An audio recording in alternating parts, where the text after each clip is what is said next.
बच्चों, अब हम लोग कबीरदास जी का दूसरा पद का अध्ययन करेंगे। सबसे पहले मैं कविता का वाचन करती हूँ। संतो देखत जग बौराना, साच कहो तो मारन धावे, झूठे जगपति आना। नेमी देखा धर्मी देखा, प्रात करे स्नाना, आतम मारि पखानहि पूजे, उनमें कछु नहीं ज्ञाना। बहुतक देखा पीर औलिया, पढ़े कितेब कुराना, कै मुरीद तदबीर बतावें, उनमें उह जो ज्ञाना। आसन मारि डिंभ धरि बैठे, मन में बहुत गुमाना, पीपर पाथर पूजन लागे, तीरथ गर्भ भुलाना।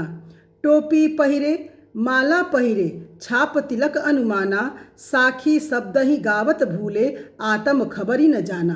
अब इस कविता के माध्यम से, इस पद के माध्यम से कबीरदास जी ने बाह्याडंबर, कर्मकांड और मूर्ति पूजा का विरोध किया है और ये कहा है कि ईश्वर कहाँ है। ईश्वर तो आपके मन में है, लेकिन वास्तव में मनुष्यों को अपने मन की खबर नहीं है, उन्हें ज्ञान ही नहीं है। तो पहली पंक्ति में कहते हैं कि संतो देखत जग बौराना। कबीरदास जी कहते हैं कि हे साधुओं, हे सज्जन मनुष्यों, हे संतों, देखो ये संसार के लोग पागल हो गए। बौराना मतलब होता है पागल होना। साच कहो तो मारन धावे, झूठे जगपति आना।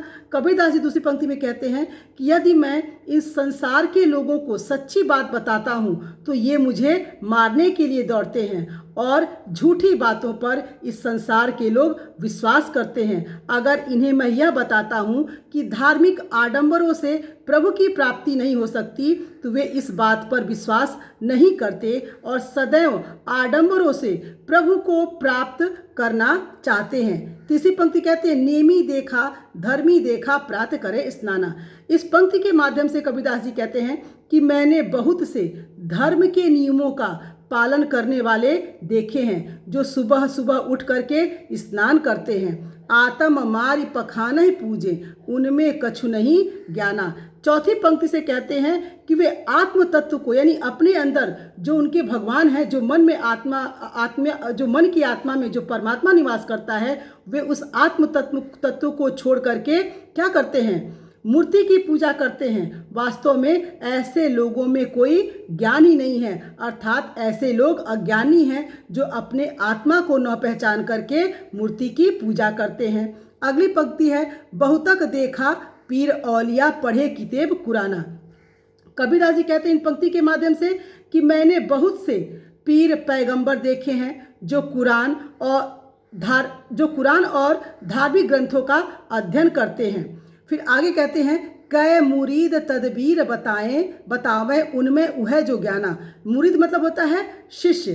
तो कबीरदास जी इस पंक्ति के माध्यम से कहते हैं कि वे अपने, यानी गुरु अपने शिष्यों को प्रभु प्राप्ति के उपाय बताते हैं, लेकिन उस गुरु के अंदर भी स्वयं उसका ज्ञान नहीं है। यानी उन्हें ये नहीं पता है कि भगवान जो है पत्थर में नहीं बल्कि उनकी आत्मा में वास करता है।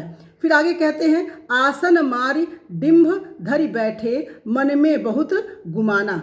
इस पंक्ति के माध्यम से कबीरदास जी कहते हैं कि बहुत सारे साधु संत समाधि लगा करके ध्यान मुद्रा में बैठे रहते हैं और अपने मन में सच्चे भक्त होने का अभिमान करते हैं। उन्हें बड़ा गर्व होता है, घमंड होता है कि मैं क्या हूँ, मैं बहुत बड़ा भक्त हूँ, लेकिन वास्तव में वो भक्त नहीं है। उनको ज्ञान ही नहीं है कि भगवान तो कण कण में है, सृष्टि के प्रत्येक व्यक्ति के अंदर, जीव जंतु के अंदर निवास करता है। फिर आगे कहते हैं अगली पंक्ति में पीपर पाथर पूजन लागे, तीरथ गर्भ भुलाना।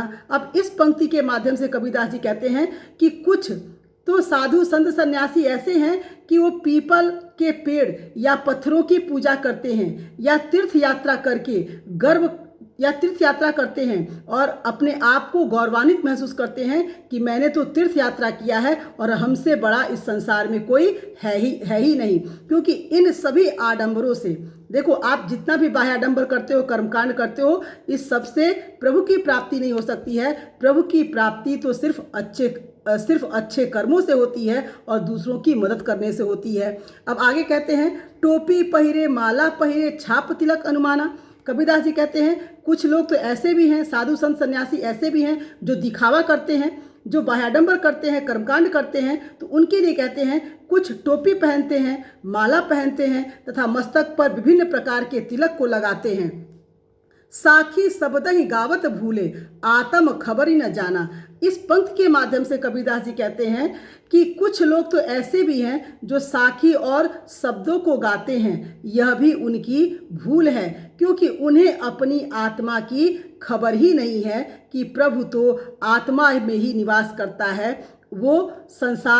वो आत्मा में, प्रभु कहाँ है? प्रभु आत्मा में ही निवास करता है। वो कर्म कांड, दिखावा या बाह्याडंबर करने से प्रभु की प्राप्ति नहीं मिलती है। इसलिए ये संसार के लोग क्या हैं? मूर्ख हैं। उन्हें ज्ञान नहीं है कि भगवान कहाँ मिलता है। भगवान तो कण-कण में है, जहाँ देखोगे वहाँ भगवान है। और जिस दिन व्यक्ति अपने आप को, स्वयं को पहचान जाएगा, तो उसे परम पिता परमेश्वर ईश्वरीय शक्ति प्राप्त हो जाएगी। तो इस तरह से ये पद 2 समाप्त हुआ।